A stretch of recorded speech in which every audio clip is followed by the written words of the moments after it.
नमस्कार, दिन भर की बड़ी खबरों में आपका स्वागत है। मैं हूं परवीन। आज इस बुलेटिन में बात होगी राहुल और मोदी के वार पलटवार की, राजस्थान को लेकर कांग्रेस के एक्शन प्लान की, तेलंगाना में विज्ञापन को लेकर चुनाव आयोग के बड़े एक्शन की, वरुण गांधी के कांग्रेस में जाने के संकेत की। इसके साथ ही देखेंगे कि जाने माने कार्टूनिस्ट इरफान की किस खबर पर पड़ी तिरछी नजर, और बुलेटिन के आखिर में बात बैंकों के निजीकरण की। इसके साथ ही और भी कई बड़ी खबरों से आपको करवाएंगे रूबरू, लेकिन तमाम बड़ी खबरों से पहले एक नजर सुर्खियों पर। राजस्थान विधानसभा चुनावों के बीच जयपुर पहुंची सोनिया गांधी, चुनावी रैली में ले सकती हैं हिस्सा। सोनिया के जयपुर पहुंचने पर कांग्रेस कैंप में उत्साह। कांग्रेस अध्यक्ष मल्लिकार्जुन खड़गे ने पीएम मोदी पर बोला जोरदार हमला, कहा मोदी ने पिछले चुनाव में जो भी वादे किए वो सारे वादे झूठे निकले। खड़गे ने मोदी को बताया झूठों का सरदार। दिल्ली में बनेंगी 10 और फैमिली कोर्ट, उपराज्यपाल वीके सक्सेना ने दी मंजूरी। रोहिणी कोर्ट में सबसे ज्यादा मामले लंबित, 10 जजों की होगी नियुक्ति। बीजेपी सांसद बृजभूषण सिंह के बयान पर भड़के बजरंग पूनिया और विनेश फोगाट, कहा आंखें दिखा रहे हो, हिसाब जरूर होगा। ये तो थी सुर्खियां, और अब बात आज की सबसे बड़ी खबर की। मध्य प्रदेश की 230 विधानसभा सीटों पर 17 नवंबर को मतदान है। चुनाव प्रचार 15 नवंबर को थम जाएगा। बीजेपी और कांग्रेस ने आखिरी दौर के चुनाव प्रचार में अपनी पूरी ताकत झोंक दी है। कांग्रेस की तरफ से आज फिर मैदान में राहुल गांधी थे, जिनके निशाने पर मोदी और शिवराज सरकार थे। बीजेपी की ओर से पीएम मोदी ने चुनाव मैदान में मोर्चा संभाला। तो कैसे मोदी के वार पर राहुल ने किया पलटवार, देखते हैं ये रिपोर्ट। नरेंद्र तोमर से जुड़ा एक और वीडियो सामने आ गया है। वीडियो जारी करने वाले ने अपना नाम जयमनदीप बताया है और दावा किया है कि पहले के दोनों वीडियो सही हैं। खनन वाली कंपनी से पैसे का लेन देन हुआ है। जयमन ने दावा किया कि पूरा मामला 100 या 500 करोड़ का नहीं बल्कि 10,000 करोड़ का है। वीडियो जारी करने वाले शख्स ने यहां तक दावा किया है कि नरेंद्र सिंह तोमर के बेटे ने विदिशा में गांजे की खेती के लिए 100 एकड़ जमीन भी खरीदी है। और तोमर को लेकर जारी हो रहे इन वीडियो पर राहुल गांधी ने मोदी सरकार को घेर लिया। राहुल ने कहा कि अपने मंत्री तोमर के बेटे का वीडियो देखा, उसके अलग अलग वीडियो हैं, वो करोड़ों की बात कर रहा है, उस बारे में मोदी कुछ नहीं बोलेंगे। बीजेपी ने हमारी सरकार क्यों चोरी की? क्योंकि ये चोरी करना चाहते हैं। इन्होंने व्यापम के जरिए 1 करोड़ लोगों का भविष्य बेच डाला। 40 लोगों की जांच चली गई, लेकिन मोदी ने जांच नहीं कराई। राहुल ने कहा कि 2 तरह की सरकार होती है, एक अरबपतियों के लिए काम करने वाली, दूसरी किसान मजदूर युवाओं के लिए काम करती है। अरबपतियों वाली सरकार चुनने से सिर्फ भ्रष्टाचार ही भ्रष्टाचार होगा।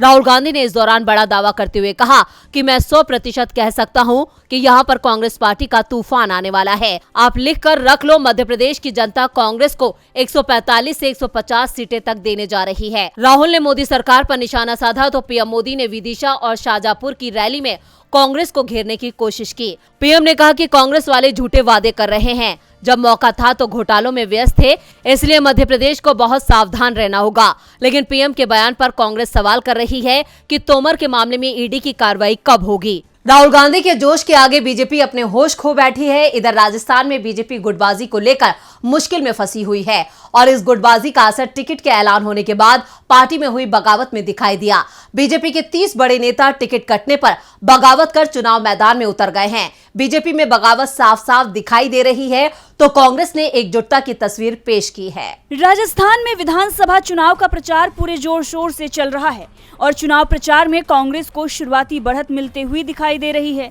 पहला तो राज्य में सरकार कांग्रेस की है, इसका फायदा कांग्रेस को मिला और गहलोत सरकार ने अपनी योजनाओं को जनता तक पहुंचाने की कोशिश 6 महीने पहले ही जोर शोर से शुरू कर दी थी। दूसरी ओर बीजेपी को उम्मीद थी कि राज्य में सीएम अशोक गहलोत और सचिन पायलट के बीच हुए विवाद का उसे फायदा मिलेगा, तो कांग्रेस ने बीजेपी की इस उम्मीद को भी तोड़ दिया है। दरअसल अभी तक कांग्रेस की योजनाओं को लेकर जो विज्ञापन और होर्डिंग्स लगाए जा रहे थे, उनमें अशोक गहलोत की ही तस्वीर दिखाई दे रही थी, लेकिन अब गहलोत के बराबर में ही तस्वीर पायलट की भी लगाई जा रही है। यानी कांग्रेस के पोस्टर में अब पायलट की एंट्री हो गई है, जिसके बाद राज्य का चुनावी माहौल तेजी से बदलता नजर आ रहा है। इसी बीच अशोक गहलोत ने यह दावा कर दिया है कि राज्य में इस बार रिवाज बदलेगा। गहलोत ने केरल की बात करते हुए कहा कि 70 सालों से सरकार बदल रही थी, लेकिन इस बार वहां सीपीएम की सरकार रिपीट हुई। सरकार ने अच्छा काम किया तो जनता ने उसे दोबारा मौका दिया, और आज प्रदेश की जनता भी कह रही है कि गहलोत सरकार ने अच्छा काम किया है, इसीलिए यहाँ भी सरकार रिपीट होगी। राजस्थान में कांग्रेस ने एक तीर से कई निशाने लगाए हैं। वहीं तेलंगाना विधानसभा चुनाव में राजनीतिक दल चुनाव आयोग के निशाने पर आ गए हैं। दरअसल राजनीतिक दलों की तरफ से कई तरह के वादे किए जा रहे हैं और इन वादों को लोगों तक पहुंचाने के लिए सोशल मीडिया का सहारा लिया जा रहा है। इसके अलावा अखबार और टेलीविजन एक बड़ा जरिया है। इनके जरिए लोगों तक अपने वादों को पहुंचाने का काम हो रहा है। इन तमाम बातों को देखते हुए प्रदेश में चुनाव आयोग ने बड़ा एक्शन लिया है। तेलंगाना विधानसभा चुनाव को लेकर सभी पार्टियों की तरफ से एड़ी चोटी का जोर लगाया जा रहा है। सत्तारूढ़ बीआरएस, कांग्रेस और बीजेपी की तरफ से जनता को लुभाने के लिए कई तरह के हथकंडे को अपनाया जा रहा है।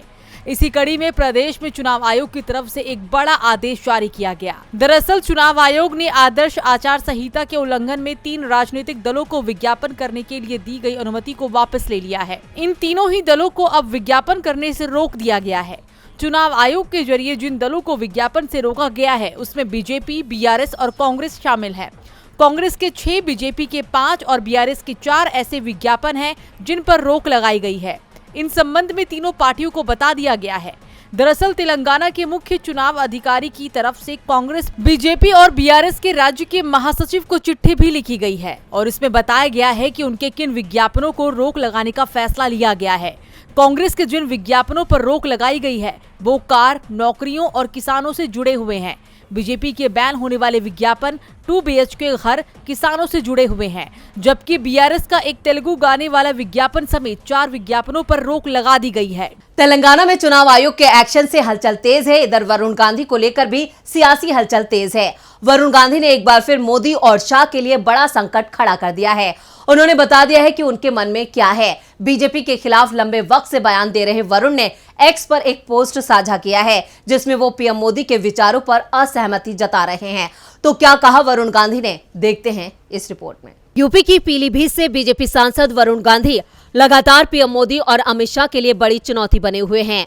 वो मोदी सरकार की हर नीति का विरोध करते दिखते हैं। वरुण के बागी तेवरों से बीजेपी भी परेशान है। नेहरू और गांधी परिवार पर बीजेपी नेता और पीएम मोदी हमेशा हमलावर रहे हैं। किसी भी बड़ी घटना को लेकर भी पीएम मोदी हमेशा नेहरू और गांधी परिवार को जिम्मेदार बता देते हैं। वहीं आज वरुण गांधी ने नेहरू को लेकर पीएम मोदी के विचारों को पूरी तरह से खारिज कर दिया है। उन्होंने सोशल मीडिया एक्स पर लिखा है, आधुनिक भारत की सामाजिक एवं आर्थिक नींव रखने वाले पंडित जवाहरलाल नेहरू को उनकी जन्म जयंती पर सादर नमन। राष्ट्रीय आंदोलन की परंपराओं को आगे बढ़ाते हुए लोकतंत्र, समाजवाद और धर्मनिरपेक्षता के संगम से एक सर्व समावेशी समाज का संदेश देने वाले नेहरू जी सही मायने में राष्ट्र नायक हैं। अपने इस पोस्ट में वरुण गांधी ने पंडित जवाहरलाल नेहरू की ऐतिहासिक तस्वीरों को भी साझा किया है। इन तस्वीरों में देश के पहले और पूर्व पीएम जवाहरलाल नेहरू, राष्ट्रपिता महात्मा गांधी और सरदार वल्लभ भाई पटेल के साथ नजर आ रहे हैं। सांसद वरुण गांधी अपने तल्ख बयानों को लेकर अक्सर सुर्खियों में रहते हैं। वरुण गांधी ने अभी हाल ही में केदारनाथ में अपनी यात्रा के दौरान वहां मौजूद राहुल गांधी से भी मुलाकात की थी। तब से ही ये कयास लग रहे हैं कि वरुण गांधी कांग्रेस में शामिल हो सकते हैं, जिसके संकेत उन्होंने पंडित जवाहरलाल नेहरू की जयंती पर उन्हें नमन करके दिए हैं। आपको बता दें कि आज पंडित जवाहरलाल नेहरू की जयंती है। वरुण पहले भी पंडित नेहरू की तारीफ कर चुके हैं, जिससे बीजेपी की चिंता बढ़ गई है। वरुण के इन तेवरों ने बीजेपी को परेशान कर रखा है। इधर संजय राउत ने भी बीजेपी की परेशानी बढ़ा दी है। उद्धव गुट के सांसद संजय राउत ने अयोध्या के राम मंदिर को लेकर बड़ा खुलासा किया है। तो क्या कहा है संजय राउत ने, देखते हैं इस रिपोर्ट में। 5 राज्यों के विधानसभा चुनाव में बीजेपी राम मंदिर का मामला जोर शोर से उठा रही है। पार्टी के दिग्गज नेता राम मंदिर की बात अपनी हर रैली में कर रहे हैं। अमित शाह ने गुना में चुनाव प्रचार करते हुए कहा कि अगर राज्य में बीजेपी के दोबारा सरकार बनती है तो अयोध्या में भगवान राम के दर्शन पर जाने का खर्च उठाएंगे। शाह के इस बयान पर उद्धव ठाकरे गुट की शिवसेना के सांसद संजय राउत ने सवाल उठा दिए हैं। संजय राउत ने कहा है कि भगवान राम किसी एक क्षेत्र तक सीमित नहीं है, बल्कि उन्हें मानने वाले पूरे देश और दुनिया में हैं। अमित शाह चुनाव में राम मंदिर को लेकर जिस तरह से बयान दे रहे हैं, क्या इसका मतलब हम ये निकालें कि अगर बीजेपी मध्य प्रदेश में हार जाती है तो पार्टी राज्य के लोगों को दर्शन करने से रोक देगी या उन पर चार्ज लगा देगी, क्योंकि उन्होंने बीजेपी को वोट नहीं दिया। यूपी में सरकार भी बीजेपी की है। हमारे देश में किस तरह की राजनीति हो रही है, चुनाव आयोग को इस पर कार्रवाई करना चाहिए। संजय राउत ने सीधे तौर पर बीजेपी की रणनीति पर ही सवाल उठा दिए हैं। दरअसल बीजेपी के नेता राम मंदिर का क्रेडिट मोदी सरकार को दे रहे हैं, जबकि हकीकत यह है कि मंदिर निर्माण को लेकर मोदी सरकार ने कोई काम नहीं किया, बल्कि सुप्रीम कोर्ट ने इसे लेकर फैसला दिया था और कोर्ट के फैसले के बाद ही राम मंदिर बनना शुरू हुआ है। संजय राउत के इस बयान में कितनी सच्चाई है ये तो वक्त आने पर पता चल पाएगा। इधर महुआ को लेकर बीजेपी के आरोपों में कितनी सच्चाई है ये जांच का विषय है। संसद में सवाल पूछने के बदले पैसे लेने के मामले में महुआ इस वक्त भले ही मुश्किलों में घिरी दिख रही हो, लेकिन उनके हौसले बुलंद हैं। उन्हें अपनी संसद सदस्यता जाने का कोई मलाल नहीं है और इस बीच उन्होंने एक बार फिर से मोदी और अडानी को आड़े हाथों लिया है। महुआ मोइत्रा लगातार खबरों में छाई हुई है। दरअसल संसद में सवाल पूछने के बदले पैसे लेने का आरोप महुआ पर लगा है और इस मामले में एथिक्स कमेटी ने महुआ को संसद से निलंबित करने की सिफारिश भी की है। एक तरफ बीजेपी जितना ज्यादा महुआ को घेरने की कोशिश कर रही है, महुआ उससे भी कहीं ज्यादा बीजेपी को ही घेर रही है। इस बीच महुआ ने एक खबर का लिंक शेयर करते हुए ट्वीट किया था। खबर में बताया गया है कि इंडियन एक्सप्रेस को पता चला है कि अडानी ग्रीन एनर्जी लिमिटेड का एक प्रमुख सलाहकार अब केंद्र की विशेषज्ञ मूल्यांकन समितियों यानी EAC में से एक का सदस्य है, जिसके सामने कंपनी के हाइड्रो प्रोजेक्ट प्रस्ताव मंजूरी के लिए आते हैं। EAC उन परियोजनाओं पर चर्चा और निर्णय लेती है जिनके लिए पूर्व सरकारी अनुमोदन की आवश्यकता होती है। खबर के मुताबिक 27 सितंबर को केंद्रीय पर्यावरण मंत्रालय ने जल विद्युत और नदी घाटी परियोजनाओं के लिए EAC का पुनर्गठन करते समय जनार्दन चौधरी को 7 गैर संस्थागत सदस्यों में से एक के रूप में नामित किया। पुनर्गठित EAC यानी पनबिजली की पहली बैठक 17-18 अक्टूबर को हुई थी। रिकॉर्ड से पता चलता है कि चौधरी ने 17 अक्टूबर को बैठक में भाग भी लिया था, जिस दिन महाराष्ट्र के सतारा में AGEL की 1500 मेगावाट की तराली पंपिंग स्टोरेज परियोजनाओं पर विचार किया गया था। तो वहीं उन्होंने एक बार फिर से मोदी सरकार और अडानी समूह को लेकर हमला बोला है। उन्होंने कहा मोदी जी के पर्यावरण मंत्रालय ने अडानी कर्मचारी जनार्दन चौधरी को EAC के सदस्य के रूप में नियुक्त किया। कुल 10,300 MW की 6 अडानी परियोजनाएं, इसके मूल्यांकन के लिए पर्यावरण मंत्रालय समिति अंतिम MTNG में उनके द्वारा अनुमोदित 1500 मेगावाट का LGEL 17 संयंत्र देखा गया। बहरहाल TMC सांसद पहले से ही मोदी सरकार पर हमला कर रही हैं और अब ऐसे में उन्होंने मोदी अडानी पर सीधा हमला बोलकर बीजेपी को और परेशानी में डाल दिया है। महुआ मोइत्रा के बाद देखते हैं कि जाने माने कार्टूनिस्ट इरफान की किस खबर पर पड़ी तिरछी नजर।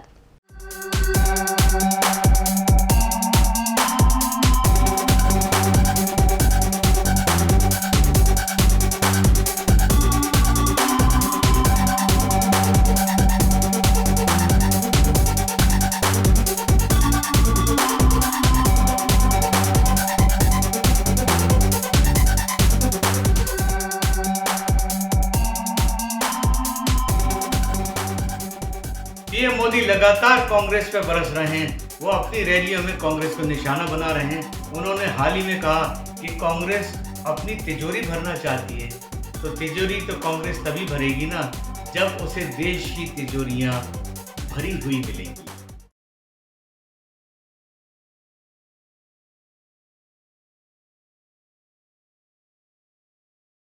बहुत बहुत शुक्रिया इरफान जी। और बुलेटिन के आखिर में बात बैंकों के निजीकरण की।